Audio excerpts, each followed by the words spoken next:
Hello, everybody. My name is Tony Heil. I am the Director of Communications and Public Policy here at ALS United Mid-Atlantic. And this is the Goals Podcast. This is our newest episode.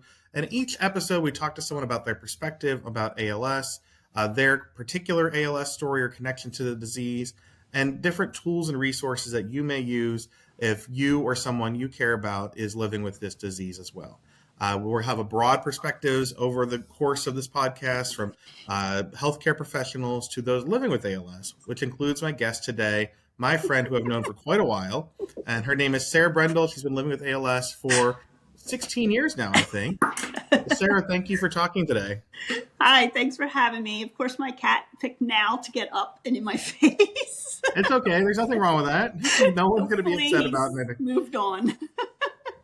There are far worse things that can happen. I haven't seen him all day until just now. So I've been here with ALS United Mid-Atlantic since 2011.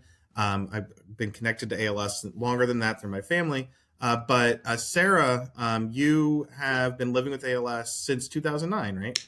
Correct. Yes.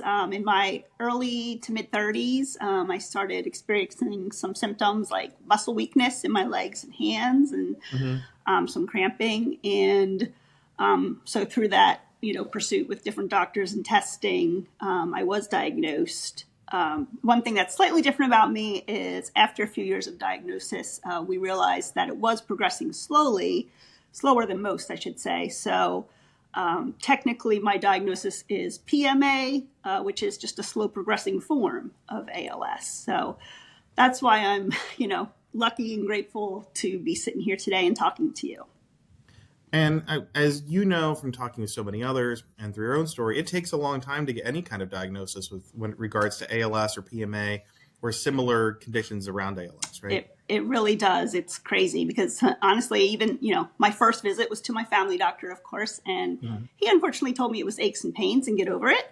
But my point to that is, your body, and I knew something wasn't right. I knew, at my age and my situation, I shouldn't be feeling like that. So, I continued to pursue, saw a neurologist after recommendations from a different family doctor, and was able to get connected with the doctor at the University of Penn. And again, those tests, like you mentioned, they basically test to rule out everything else. So for most people, and myself included, it takes about 15 to 18 months just to get that diagnosis, especially if I never had the symptoms with talking and swallowing and all, so it was just my muscles. So I think that makes it a little more difficult to diagnose. Right. And so when you were diagnosed, and since then, how quickly did you connect with our care team here at ALS United Mid-Atlantic? Oh, right away for me. Again, luckily, I live in an area where there was already an ALS clinic at that time happening at the University of Pennsylvania. So my neurologist that I ended up seeing for my ALS was part of the ALS clinic there. And so that the clinic visits included a whole care team, including representatives from, at that time, the Philadelphia chapter of the ALS Association, and along with doctors, dietitians, physical therapy, occupational therapy. That clinic experience is really wonderful to give you kind of a one-stop shop for all your needs, for all your symptoms. So if you're talking to someone who is newly diagnosed or is considered like they are suspected of a diagnosis, maybe they're experiencing different kind of symptoms, but now why is it important to connect with our social workers and nurses from the start? They can offer you so much. It's not just, obviously they're social workers, so they can help with, the nitty gritty of paperwork and health insurance and those types of things. But there's also things like the activities that they provide, which were great for my family. They have a lending closet, so they provide a lot of materials, things for equipment for people to use. I've been fortunate to get a wheelchair and a walker, from them. There's just so many different pieces of it, and they're all very beneficial because when you get this diagnosis, you are really just thrown for a loop. Like when you hear that, you're expected to live only 2 to 5 more years, of course, that's devastating. So to have anyone on your side that kind of understands it and knows what's happening or what could happen is very beneficial. And I know your husband and your kids and your extended family have all been very supportive from the first moment of your diagnosis. They've been involved at the ALS United Walks and other events. How does ALS United Mid-Atlantic, our nurses like Gail Houseman, our social workers, how do they support your greater family in that? Again, they offer support groups, which in the beginning, especially, my husband and I found very beneficial to go and, talk to other people who have been diagnosed with ALS and even just learn little, hacks and tricks of the trade and, what equipment we might need in the future. But also that mental support, because obviously it's a big mental load. They provide, mini therapy sessions. They're willing to talk about anything at any time, no judgment, happy, sad, whatever it is. They provide, like I said before, activities for our family. We often attend the ALS holiday party in December, which, especially when my kids were little, when I was first diagnosed, they really loved that event. They would get a special present that, seemed to be purchased just for them and had fun dancing. Mm-hmm. And then we've also participated in different activities like the Phillies Festival. And one of my first times with you, we got to visit or meet LaShawn McCoy and hear him talk due to his aunt's diagnosis. So just a lot of things that can just kind of help give the family a break. Again, my kids were really young, so it was kind of hard for them to understand at first what was happening. And we didn't know either. We didn't know it was going to become slow progressing. We were terrified. So just to kind of give everyone a little bit of a break. I know they offer other trips and things for families. We've done Nobles Grove, just little fun getaways, even if it's just a day, and they do their best to accommodate people in wheelchairs and, with difficulties. So that's been a big help. Obviously, you've grown up with those kids. They've grown up with you. But it's interesting because we feel connected to our ALS families. So I feel like we've grown up with your kids. We've seen them at the ALS United Walks. And now, we see your son is in media now, right? He is out of college, and he's buying things and doing videos for us that when we first met, that would have been a surprise to everybody. Yes. He was 5 or 6 when I was diagnosed. So yes, you've all seen him grow up. Everyone has seen Phoebe grow up from being a little baby, which I always say you guys are my second family. It is amazing. My son, Dylan, who you were referencing, did just graduate from Syracuse. And at that time when we went to the dinner and met LaShawn McCoy, he obviously took pictures with us, but he also wrote a special message for Dylan that said, "Take care of your mom," and put on a little note card for him. So I had the pictures and that little quote from him framed for him, and it hung in his room for a long time. And I was so happy that just recently, since he has his, big adult world job now, he had to move out and get his own apartment. And he did take that to hang in his living room at his apartment, which, I know you have boys, but when they get older, they don't really decorate much.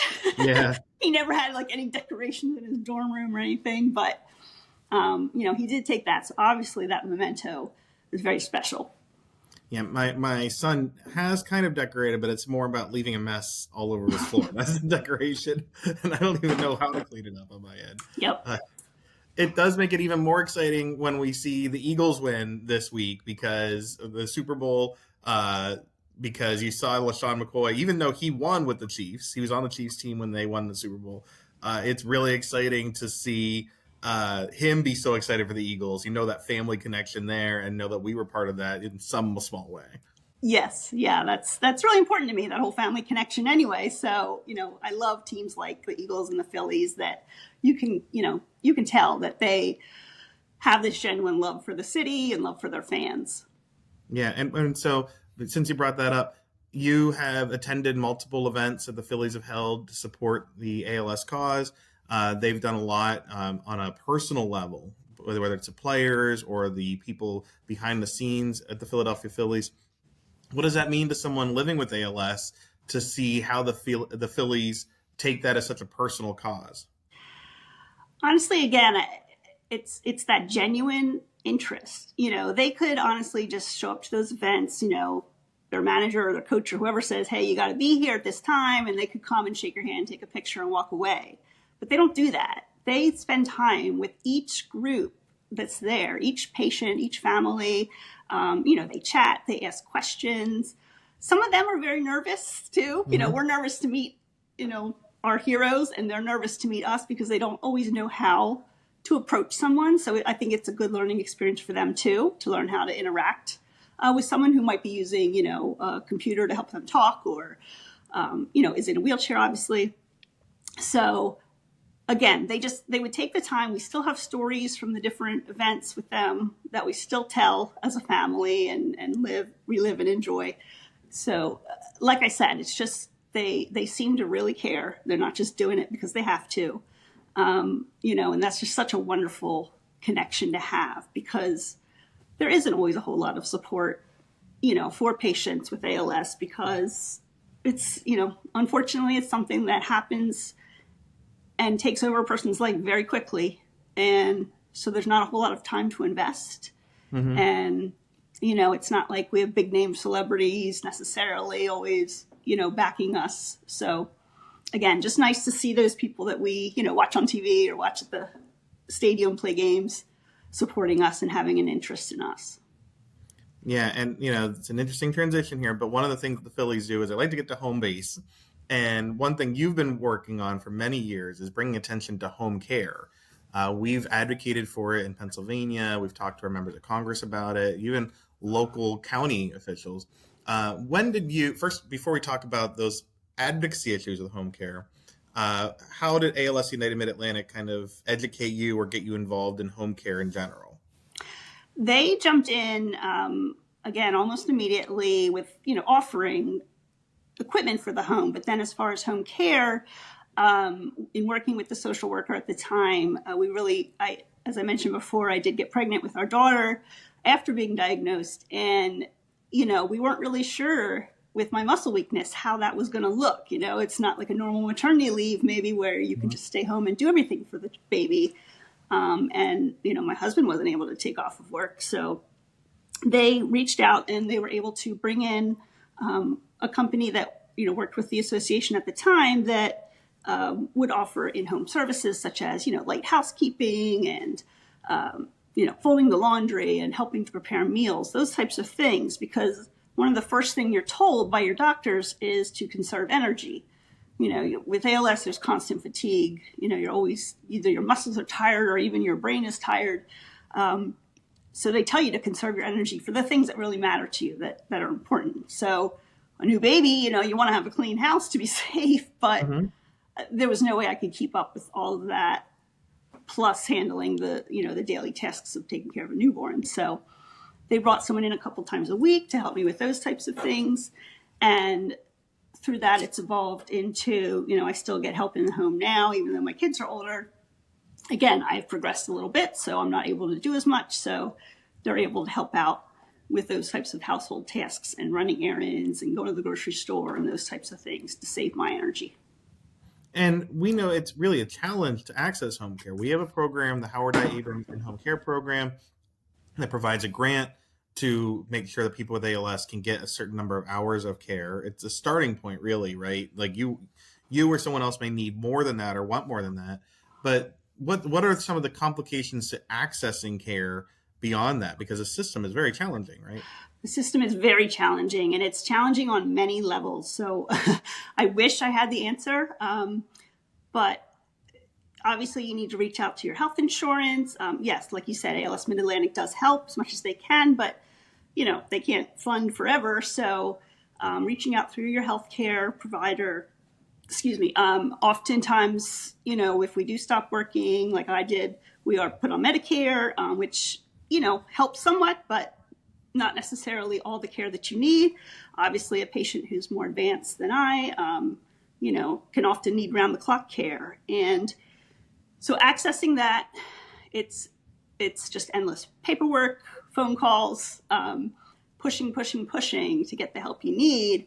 And a lot of patients don't have the time to wait.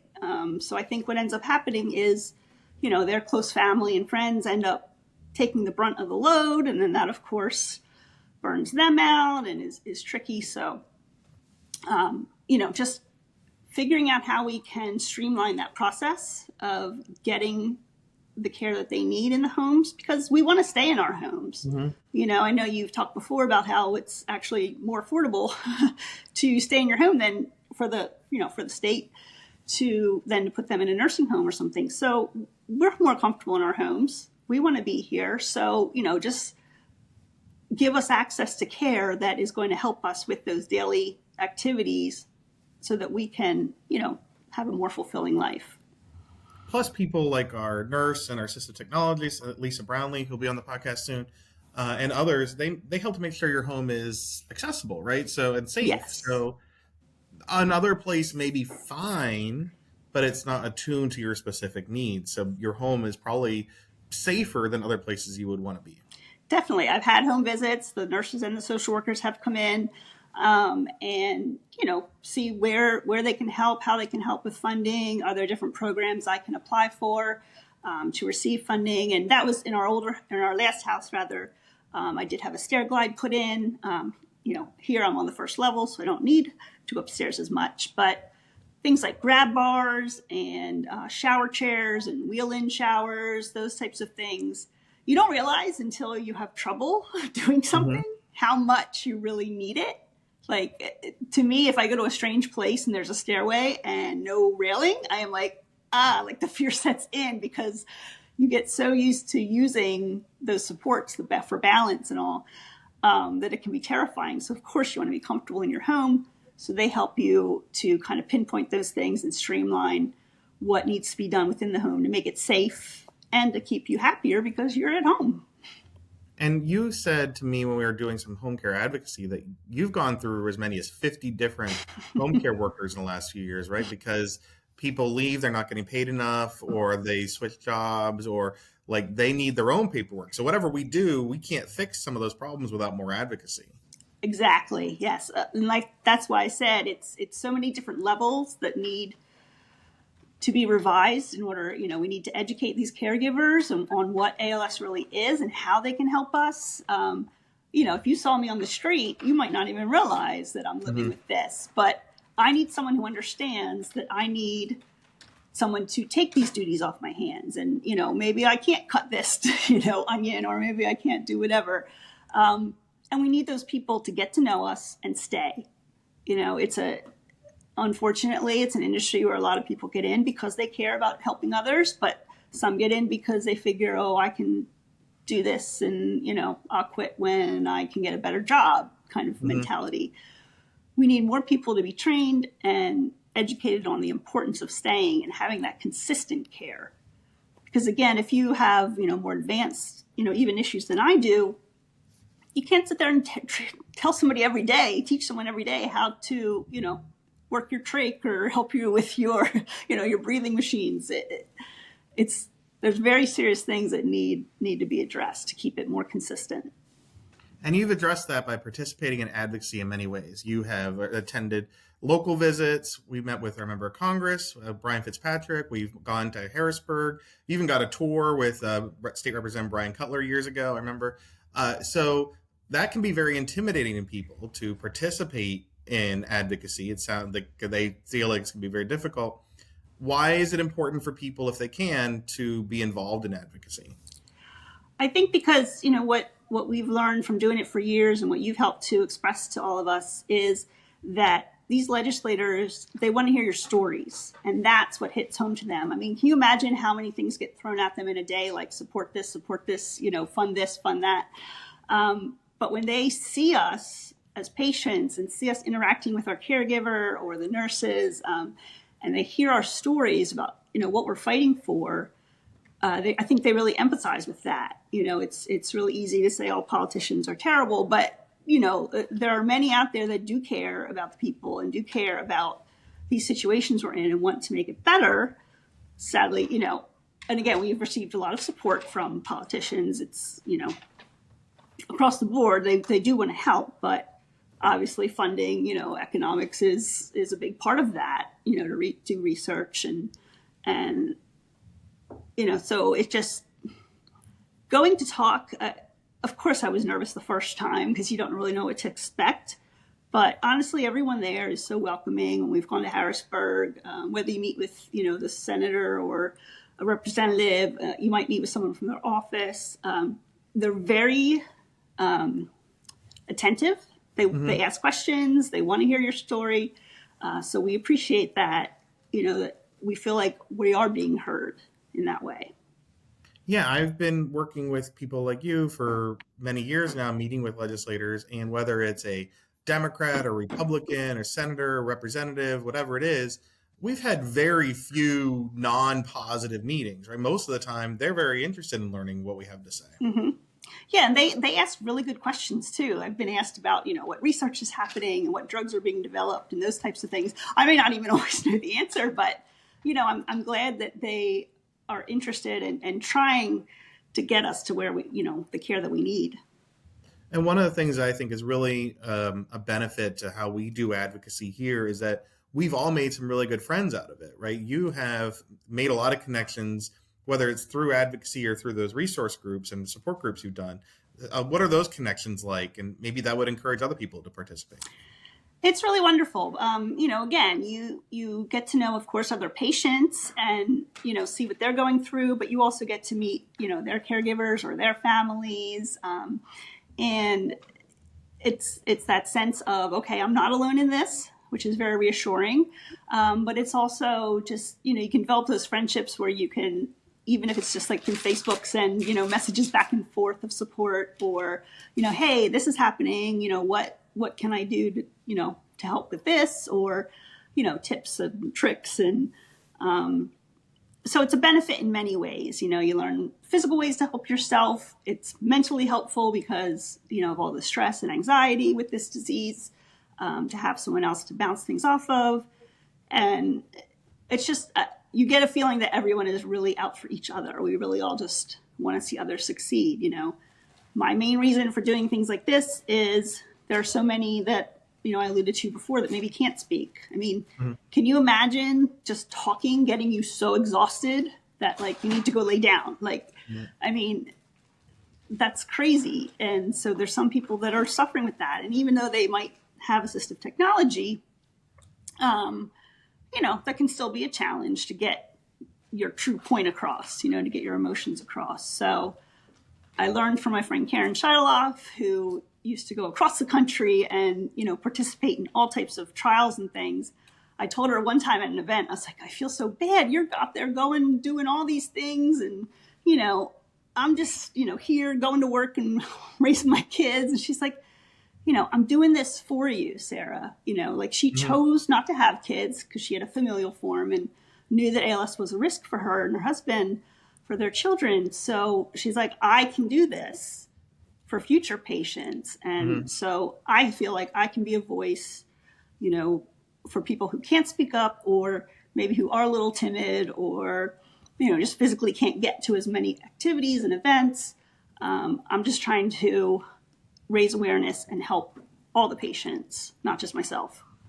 Yeah, I think one of the nicest things about when we do an advocacy day, whether it's in Harrisburg or Washington, D.C., or maybe somewhere else, is when there's someone who's new and they've never met you or they've never met some of the other people like Paul and Eileen Miller. It's their first time coming, and they feel a new connection themselves. Like there's someone named Josh who will be on the podcast in a few weeks.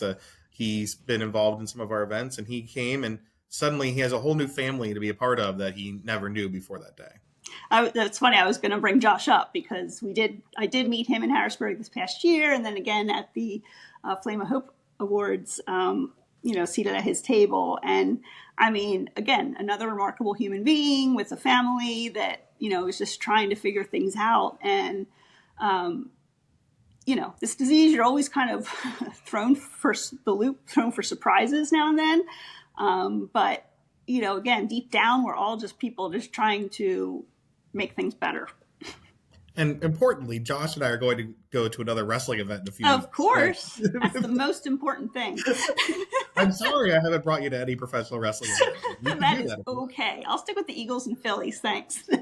One event that you have been a part of, and I really want to mention this because it's so important, is the ALS United Walk. It's in Lehigh Valley. You've been doing that for about 15 years now. Yep. And that's also a very empowering event. What is the ALS United Walk like for you and your family? It's just, I mean, it's a great way to fundraise, of course, if you decide to go that route. But even if you don't feel you can, fundraise as much as maybe some of the teams do, just going to the event is just so rewarding. Because again, you see all these different types of families and people and friends just coming together for one cause. And everybody has a smile. Everybody's being supportive. If anyone needs help, someone's right there. Between ALS Mid-Atlantic and their staff and then all the other families. It's just a really well-run event. It doesn't take all day. So it's like, you go, you get to socialize and hang out a little bit, play some games, get some swag, and, walk a little bit, ride in your wheelchair a little bit or your scooter or whatever you need. They're going to make it happen for you. And again, obviously it's a great fundraising event. And, we're proud to do our best with that. But more than that, it's just a nice day to get out, even if it's pouring rain like 2 years ago, and just see, what lengths people will go to show support.